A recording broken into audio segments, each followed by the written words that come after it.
you? Hi, hey. Isn't it I'm okay. funny? How are I know we were just talking yesterday, but I am so happy you're available today for this little interview. That's really good. So, guys, hi, how are you? How's everyone? I hope you're all having a wonderful midweek. As promised, I will have people to interview every Wednesday, and today happens to be my sister, the youngest in our family, Pia. Pia is a professional artist. And before she became a professional artist, she graduated with a master's degree in development education. So she really began her career as a preschool teacher, teaching younger kids, right? you? She eventually moved to Singapore and pursued teaching English to a lot of different people in a language center, right? But Pia's passion is really in art. And because of that, she took a certificate course in fine arts in Singapore and then also pursued immersing herself in art in Florence, where she took a short course on Renaissance art. So these days, Pia is very lucky to be really immersed in what she's so passionate about. And hopefully, by listening to her and learning from her, we can also be inspired in our day to day. Okay? So Pia, I guess we can just go ahead with one of what to start with our questions. And one of Mhm. them, I think, just to establish what you really do, what is it like to be a professional artist? What is it like to be a professional artist? Yes, and Uh, what do you do? What does that mean? You know? what I do is probably not the same as what other professional artists do. Okay. All professional artists, because you can go.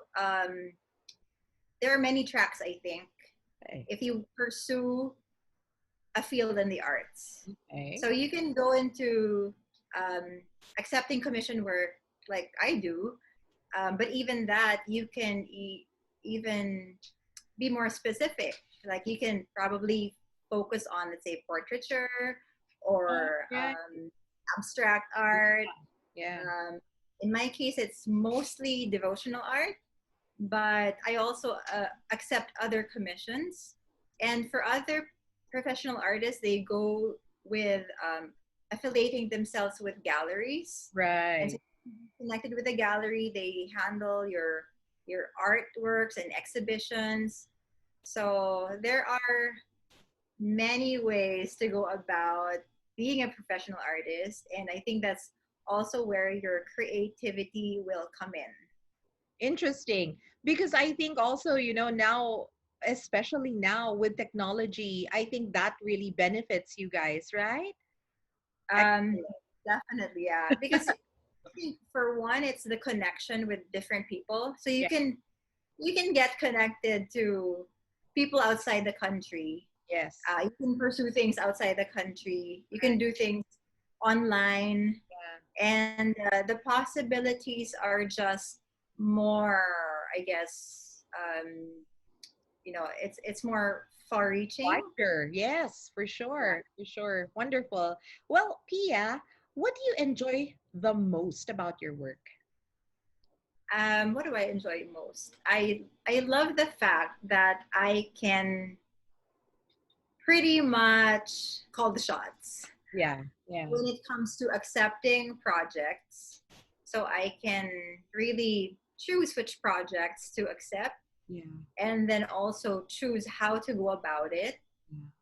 I love the fact that I can collaborate with a lot of different people, Yeah. um, and I guess when you talk about art, it's really just very broad in the sense that almost all aspects of our lives Mm-hmm. have something to do with art, right? Even the design of your iPhone Yeah. or Android phone has something to do with art, and even typeface and pretty much everything we see True. has to be aesthetically pleasing. That's right. Um, so yeah, in a nutshell, there. Nice, nice. Okay, but that's good because I think the reason why I ask that is because I think as no matter what you do in your life, right? You've got to find those parts where you really enjoy. Mm-hmm. No job will be perfect, but there should be parts where you enjoy, you know? Right.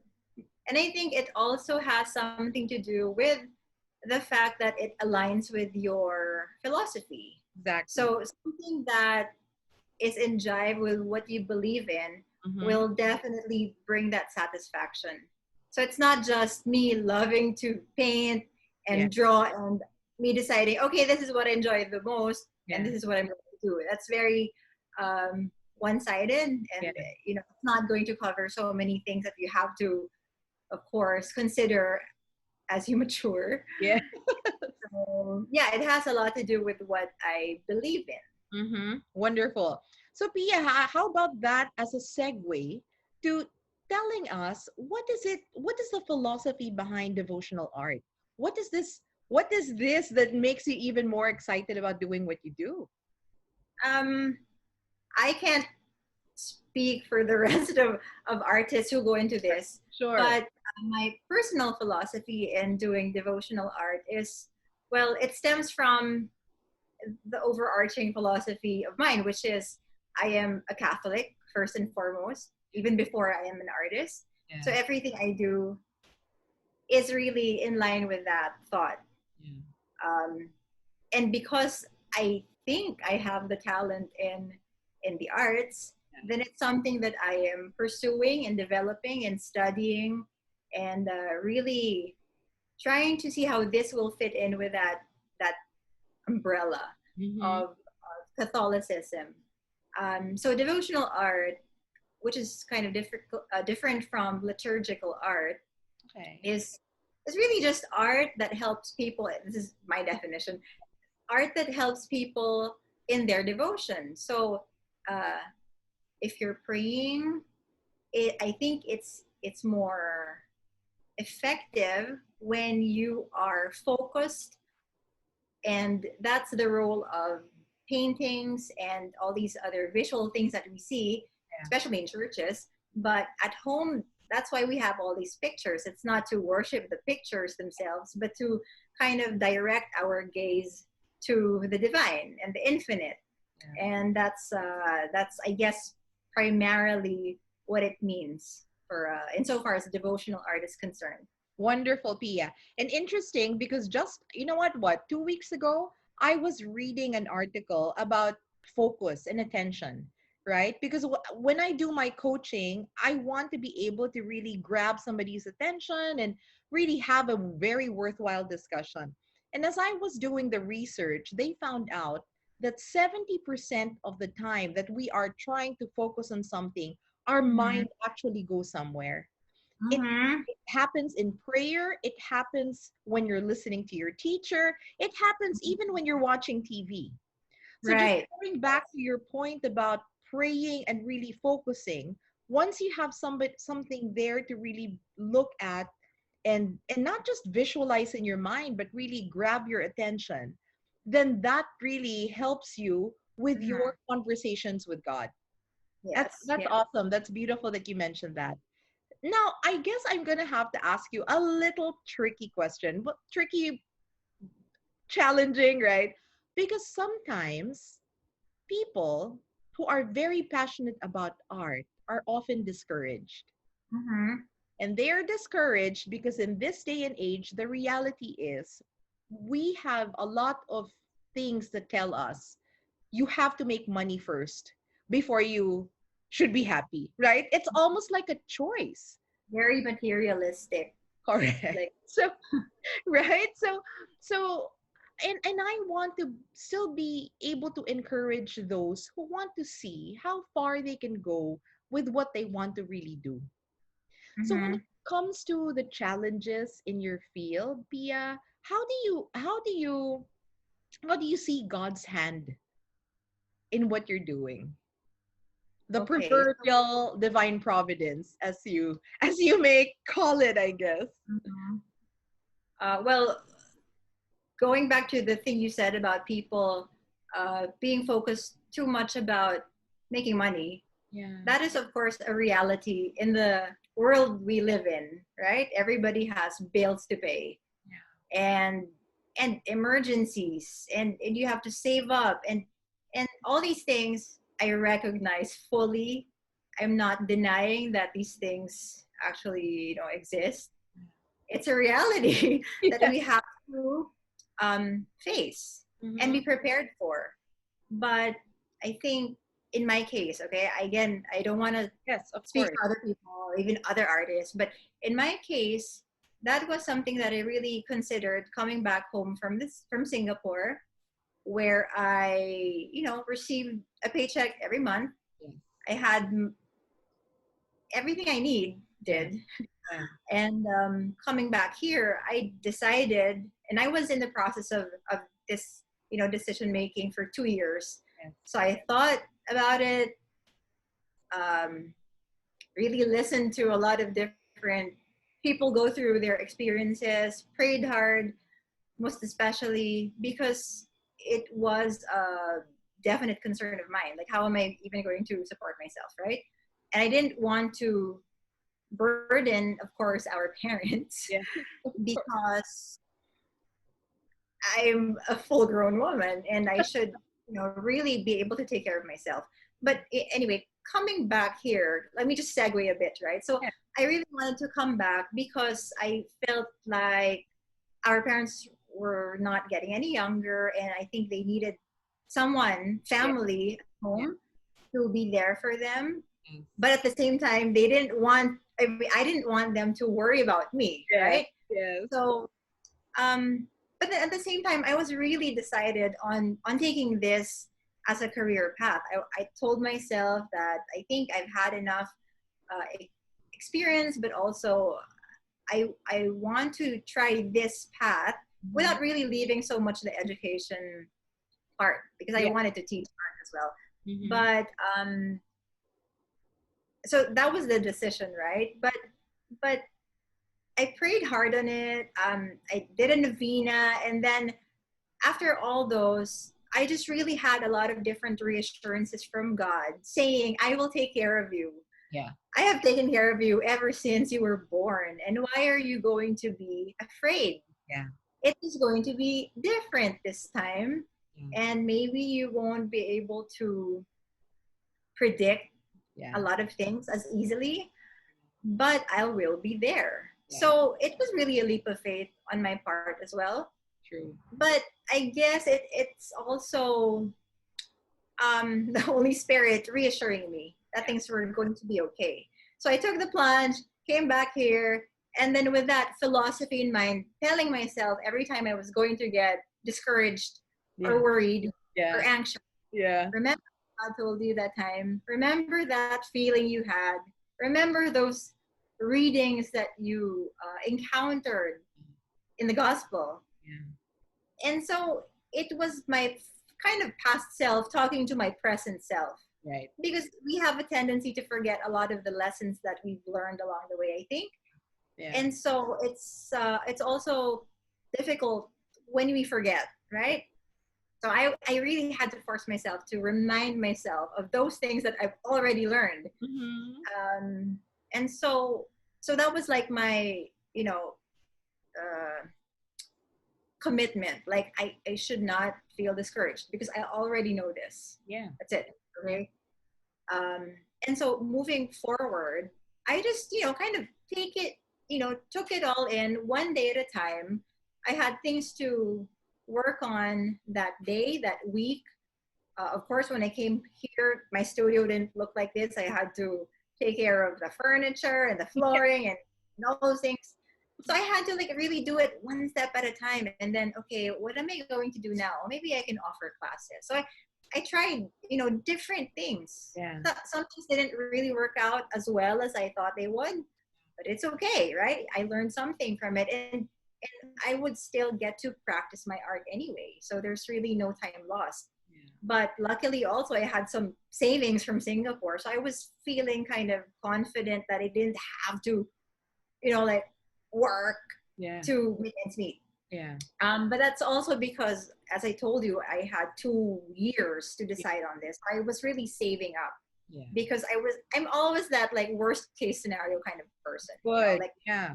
you're in this worst case scenario, what can you do about it? Or how can you avoid that? Right. So I kind of prepared myself for, okay, maybe there are months where I'm really not going to be able to sell a painting or get students. And so when those things happen, I'm like, yeah, I prepared for this. It's okay. Yeah. It's all right. Move on. Um, Meet people. So, talk to people, learn from them, listen to all these other people in the industry. And little by little, it started with when I joined the iconography class. Yes. That was in 2016. So 2016 to 2019, I joined an iconography class in the first part of the year. And that's where doors really started opening up for Mm. me. Mm. And looking back, I think, I didn't even have to market myself so much, work hard so much to get my clients or students. Yeah. Of course I had to work, right? You can't just sit back and say, okay, God, give me my projects, because that's just, of course, not how we should go about life, No, we're not right? good. Um, so yeah, I had that initial, concern coming here, Mhm. but then again, I reminded myself that God's going to take care of you. Just put in the work Yeah. that you're supposed to do, Yeah. explore the possibilities, meet people, be humble to learn from people, and he just made things happen for me. And up to now, I think the projects that I have, I can trace back to my iconography classes. And it just kind of like, Branched out. Yeah. yeah, like one thing led to another. You meet someone and you get introduced to this, and then the opportunity comes up. So for the past 5 years, I've been living on really divine providence, because I have a Facebook page, I have an IG page, but I don't really get so many commissions from that. It's mostly by word of mouth, by someone hearing something from someone who I know. Right. And so, yeah, I feel lighter now because I don't worry so much now. I mean, there's there's a, what do you call this? There's a chance that next year no one's going to, you know, ask me for a painting or commission me for a work, right? Yeah. It's a worst case scenario that I am kind of thinking about. Mhm. And even then, I'm like, it's okay. If God wills that to happen, that's fine. Yeah, so it's been amazing in the sense that I can now let go, I because I'm kind of like a control freak, I guess. Yeah. Yeah. Control freak in a way, and I need to curb that tendency of mine. But this is God's way of saying, let go, Yeah. got this, just do your work, do Yeah. everything for my glory, and I'll take care of you. I'll give you whatever you need for that moment or that week. That's And yeah, it's been like that ever since. And Coming then back. I think the interesting thing about your story too is that it's been going on for quite a while. We're not talking about a few months here, you know? And really the thing is when people talk about artists, professional artists, this concept of a starving artist comes about, you know? An artist who is in the mall trying to sell a painting or two, you know? But I think your story also reminds me of that story that I love so much where when Peter was trying to walk on water and he got all panicky and he just looked at the face of Jesus and really it calmed the seas. It's all about that a lot of times, right? Mhm. When we look at our own lives and we look at the future and we don't see Jesus' face there except our own worries, of Mhm. course we're going to be anxious and of course we're going to Yeah. worry. But He once started to think, right? Because he Exactly, took his eyes off Jesus. exactly, right? So once we remind ourselves that the vision and the focus should be on Jesus and what he wants for our lives and how much he loves us and will take care of us, and just really taking, as you said, the leap of faith. I think that just helps so much more than any assurance could ever do. I'd Mm-hmm. also like to touch on what you said earlier, where we want to remember those moments when Jesus talked to us about something, because that's a very personal thing. Nobody else will ever have that kind of not relationship, but I guess experience. That moment was made just for you and for you to remember. So sometimes I do encourage clients to do journaling or to even write on their phone, but remember those moments, because Right. when you're at your lowest, you need those moments to pick Mhm. yourself up again, right? Right. I love it. Yeah, I love all the sharing. So I guess just to get towards the end of our conversation now, what advice or what thoughts, would you like to leave with with those who are especially interested in looking at art as a career, but also other people who are relying on divine providence? Right now, I mean, the reality is with COVID and with all this, some jobs have been cut, things have happened, right? And a lot of us are forced to take that leap of faith. But really, at the end of the day, what is the message, do you think? I mean, in your personal opinion, also. Not speaking for anybody else, obviously. Right. Okay. Where do I start? Well, I'll start first with advice to artists, maybe, or people who are interested to go into this field. Mm-hmm. Well, yeah, it's a there is that concept of a starting artist, and I think you will starve if you're not smart about it. You know what do I mean by this? It means an artist who's constantly comparing himself or herself to other people will definitely get discouraged because people are always going to be better than you. There are people who are always going to be more skilled, more brilliant, more creative, more amazing with PR and marketing and everything. So that's definitely going to kill your spirit, I think, if you keep comparing yourself to other people, right? So, first of all, look at your innate talents and innate inclinations. In my case, devotional art. Like, there's not a lot of people who does this because like on the surface level it doesn't seem like there's a market, but it's something that I feel strongly about. So I Yeah. just really wanted to explore this and study it and really just be the best Yeah. that I can be, Yes. because again, there are people who are always going to be better than you, right? Mhm. So so look at your inclinations, develop this because it's your responsibility. Like God didn't put this in you, in your heart Yeah. for no reason, right? Yep. And if it's a hobby, that's fine. Like you can do it on the side. Mm-hmm. Maybe like the more challenging thing is, do I want to do this full time or not? Mm-hmm. But just to reassure you, there are some just amazing stories of artists out there who just really um, went ahead with it. They resigned from their day job. Mm-hmm. Not just me, okay? Like I know some other people who did this, and then now they're even happier and more fulfilled, and they can even provide for their family more because they're excelling in what they do. Yeah. So it's not enough that you feel passionate about something. Yeah. You really have to work hard to be the best that you can be Yeah. and really see what is a need that I can fill, or what's a problem that I can solve with my talents and skills, and pray, pray, pray, because God will give you the inspiration to look into something. Maybe study this or explore this or talk to this person, and oh, why don't you, sign up for this, I don't know, mailing list or join this group, and the next thing you know, opportunities might come knocking at your door. So that's one thing, right? That's for like the artist.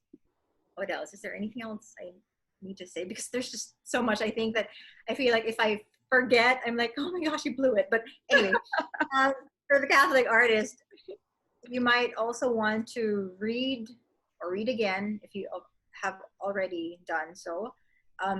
The letter of Pope John Paul II, Saint Pope John Paul II, to artists, Mm. and Saint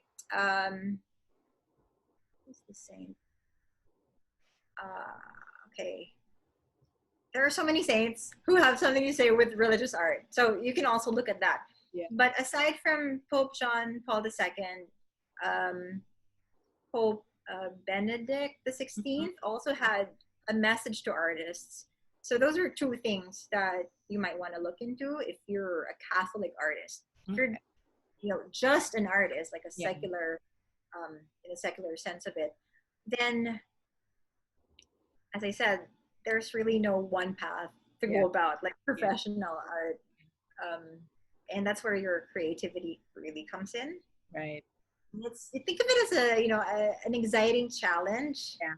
Yeah. It's stressful, but at the same time, it's exciting. Yes. So just do it that way, like rephrase it in your head or something. And then what was the other one you said? Like message to people, right? So yeah, Yeah. again, like we all have material needs, Yeah. but remember that we are not just material beings. We are both body and soul. Hmm. And I think at the end of the day, our soul needs more attention than the body. But without the body, how can really address the needs of your soul, right? So it's not one or the other. You really have to strike that balance still while Yeah. we're all alive, and especially for people who have families, that's a definite concern. Um, but yeah, God is so good, especially when He feels that you are really relying on Him. I mean, have you heard of that story, Tiki, of this priest who was, like kind of worried? This was in the States. I heard it somewhere. I forget. Okay. There was the story that was, I think, on EWTN. And Okay. then he was so scared because they had debts to pay, and then they were in danger of losing the church or something like that. Nice. I mean, I'm sorry, I can't recall the details, but No problem. the point is, at the last possible day, there was someone who called him up and kind of basically, solved the problem of him, looking for money. And that's how God works. Like you, sometimes, sometimes He kind of sees where where you can really like He stretches your patience maybe to test you, I guess. Yeah. But the miracles happen, really. I believe in miracles. I've been witness to so many miracles both in my life and other people's lives, and all these things. I just, again, keep reminding myself Right. miracles happen. Don't Right. worry about it. God loves you, and everything that happens to you, even if it's maybe something that's not desired outcome, it's probably for the good of your soul. Yeah. So there, I think maybe Wonderful. that's what I can impart to your viewers right now. Wonderful, wonderful messages. And there's a lot there. There's a lot. So that's really good. But I think yeah, at the end of the day, it's that prayer that's going to tide us over. Because we also know stories about people who are so rich but are so miserable, right? So going back to what you said about paying attention to our soul, I think that's a very good reminder to people as they go through the challenges, whether COVID or not, right? Mm-hmm. Whether there is a, you know, this pandemic or not, I think it's a reminder for us to just also remember that as we make sure that our bank accounts are stable, that we also have our spiritual bank accounts that we have to take care of. So that at the end of our lives, we're going to rest easy, Mm-hmm. right? And can I just, you know, uh, Of course. I just kind of remembered this. Yes. Um, I was, I think, talking to you maybe, or the family chat group, and I was telling you guys that dad, right, even if he's in danger of, let's say, losing the practice or Yeah. whatever, like dwindling funds, etc., Mm-hmm. he still makes time for, of course, prayer, but also really giving money, because there are people out there who are in more need than Yeah. we are, right? Yeah. And so even if you're like worried for yourself, for your future, you still have more than other people. And then why are you not going to give it? Yeah. Because right now you're full, you Yeah. have a roof over your heads, Yeah. and all that, right? So I think one other thing I have to say is that my philosophy with money is that it's only there because God gave it to you for something. Yeah. And it's not really yourself. I mean, sorry, it's not your own. Mm-hmm. It's not your it's not yours. Yeah. It was given to you for you to kind of make the most out of. Yes. To In the help same other way that I people. get projects out of the blue, like, oh, Yeah. okay, thank you, God. Like, what do you want me to do with this? Yeah. Yeah. Yeah, I wanted to put that in as Of well. course, I'm glad you were able to. Because that's a very good insight also, right? It's this generosity, this spirit of generosity where sometimes even if we feel like we don't have enough, we see some people who have so much less than us. How could we even sleep soundly at night without sharing whatever we have, right?